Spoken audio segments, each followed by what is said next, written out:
Hi folks, and welcome back to Rade and Ramble. Today I'd just like to talk about the KTM 690 Enduro R and the changes what I've done and all the modifications and what issues I had or not had. Most of the stuff what I fitted was fairly straightforward, so it wasn't hard to fit them. A couple of things had some issues, some missing parts, but I'll let you know which parts they were and what problems I've encountered.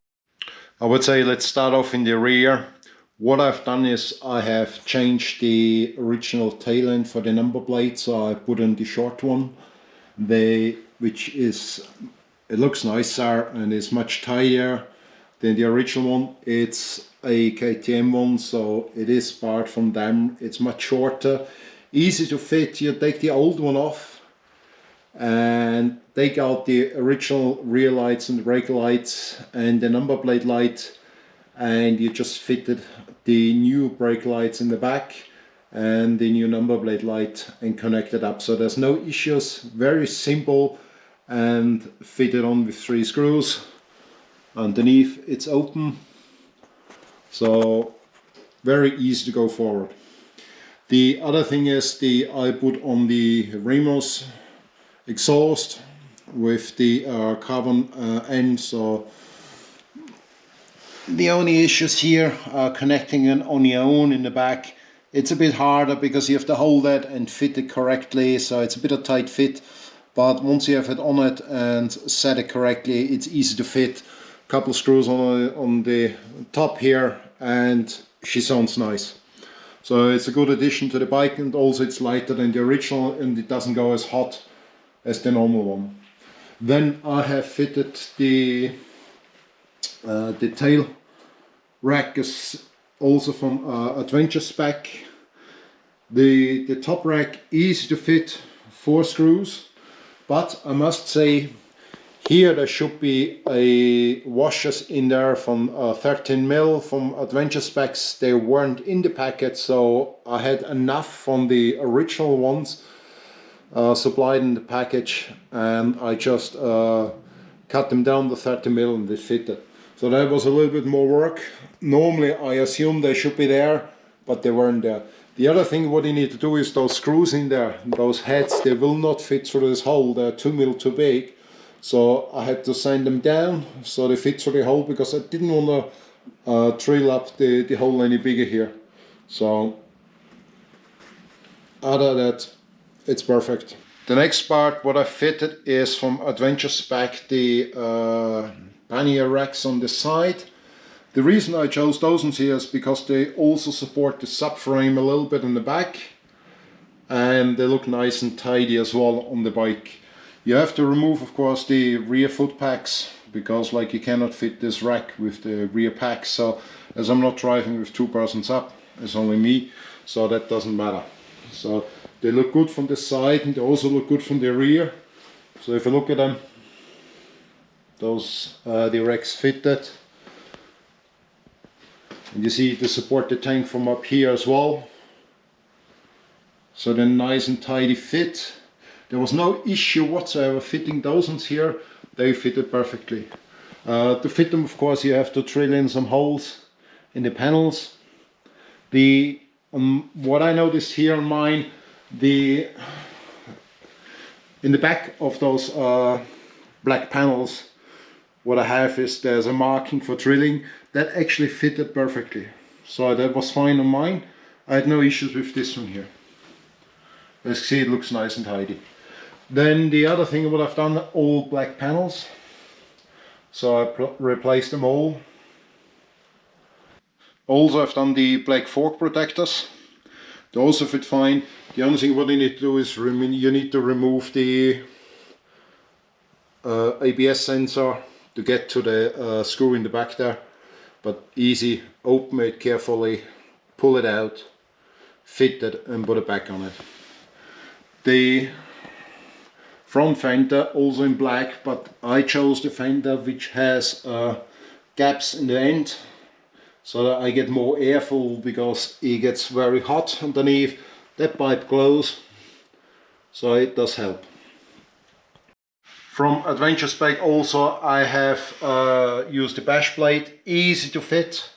It's literally just 2 screws with a bracket here and 2 screws in the front, and fit the bracket here on the end, plug it in, pops the uncle. So very easy and perfect fit, no issues to fit whatsoever. Then from Adventure Spec also I use the stand here. Again, 3 screws, takes a couple of minutes and has a good firm standing. The other thing what I fitted here is the handguards. They are original KTM ones, easy to fit, no issues. Even this one here, you have to adjust this one here a little bit so it fits into it, but it takes you 10-15 minutes to fit, easy. Also fitted from Adventure Spec for the water pump, the protector. You can see mine has a few more holes in it, simple as that, because I pre-drilled them to make them a bit lighter, that's all. 3 screws, 2 minutes to fit. The biggest work actually was the Rade tower from Rade Garage. That takes about a good half day, because you have to really dismantle everything from the front, take the old stuff out. There is also the races in there, readiness for this Scotch damper. And the tower looks really good. It's the carbon tower, and the fitting itself of the tower is actually perfect. So everything fits perfectly, you don't have to cut anything. The only thing what you have to do is, of course, as per the videos, drill a couple holes in your existing cover here. Everything fits nice and neat. All the connectors are working, what they have supplied. So with the original ones, as you can see, it's a really nice tower. The only thing what I could suggest is, and the tip as well, when you're underneath here, in here you have to put in a compression washer. Now with a pliers or by fingers you won't be able to get them in. You don't have the room for it.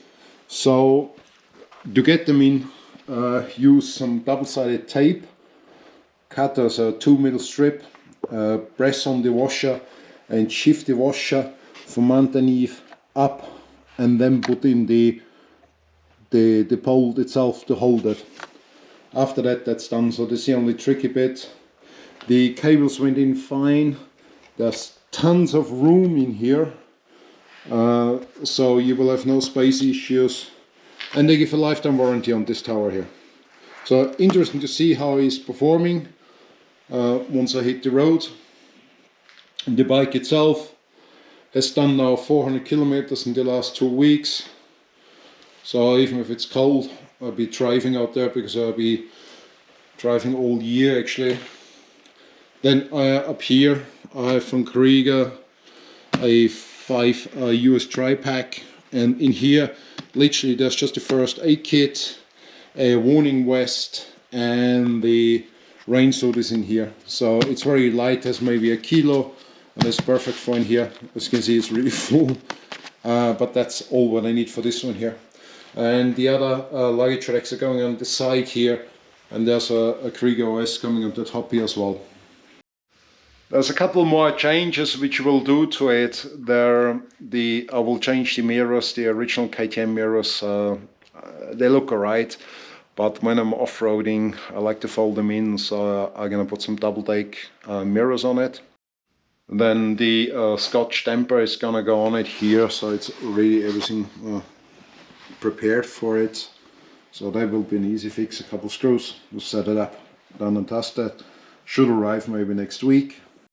Then for my navigation I'm gonna put in the Cape tier. So I think this one is very good, and should give some good options also during the off-road. It's visible during the daylight, so I quite like this one here. That's why I get this one and put it onto this bike as well. The other thing I have done is I put a lithium battery in it, so I took out the old one, the original one, and put a lithium on it. This one is about 2.2, 2.3 kilos lighter. couple kilos is a couple kilos if you can save. Plus I put some stuff on it, so I'm somewhere around the same weight that it originally the bike was. Also to say at that stage is because I put in the lithium battery and it's cold at the moment. Lithium starts differently than a normal lead acid battery. You literally have to pre-warm the battery by pressing the starter once, wait 20-30 seconds, and then she's warm. Then she has the full voltage and then the bike will start normally. The other thing is, what you will notice is when you put in the lithium battery is that the engine management light will be on. This one here will go away. It takes, I went for a ride for about 20 or 30 Ks, and then after a couple restarts, so turn it off, let it rest, start it off again. I think it was about 5-6 restarts. The light will go away and stay off. So I wouldn't worry about it the first few times if I change up the lithium, but that's how it works, because as I change in the voltage and everything, I'm not so sure how, but anyway, it's off now.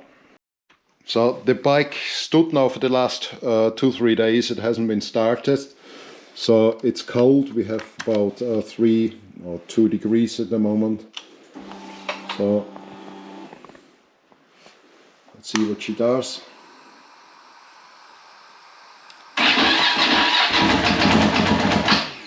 You see? So now wait a little bit. So let's see if she starts. There we go, you see? All the indicators.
As you can see, there's loads more light with the Rade tower on it, and with a lithium battery you need to, when it's cold, you need to press the starter, let it go, and then wait about 20-30 seconds and then she starts.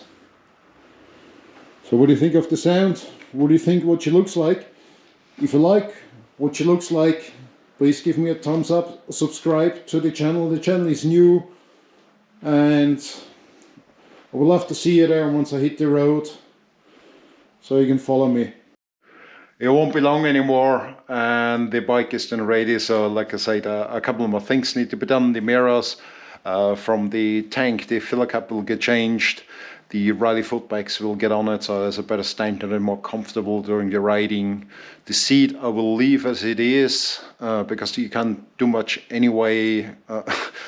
It's no point spending 400 or 500 quid on a seat and it's not going to be more comfy anyway. I will see how she is on the thing. As I say, she has about 400 Ks on it now, so she is brand new. I will run it for the next few weeks up to 1,000 kilometers, and then I will put in the service, the first 1,000 service, and then hopefully she's ready. Anyway, till then, have fun, enjoy your rides, and I'll see you out there.